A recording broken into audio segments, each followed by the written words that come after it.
New developments in a suspected DUI crash that killed 2 toddlers in North Las Vegas. That crash happening Sunday night. Police say the adult driver and passenger in the car with those children have been charged in connection with their deaths. Now, we also learned the driver is the aunt of the 2 little girls, their mom in the passenger seat.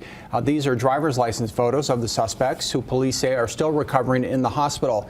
25-year-old Kalea Manning on the left is accused of driving the van. She is charged with deadly DUI, child endangerment, and failure to maintain a travel lane. Police add her car's registration was expired and she did not have insurance. 23-year-old Rianesa Washington on the right, her passenger and the child's mother, and is also charged with child endangerment. Police have identified the victims in the crash as 2-year-old Rose and 3-year-old Taylor Wilmer.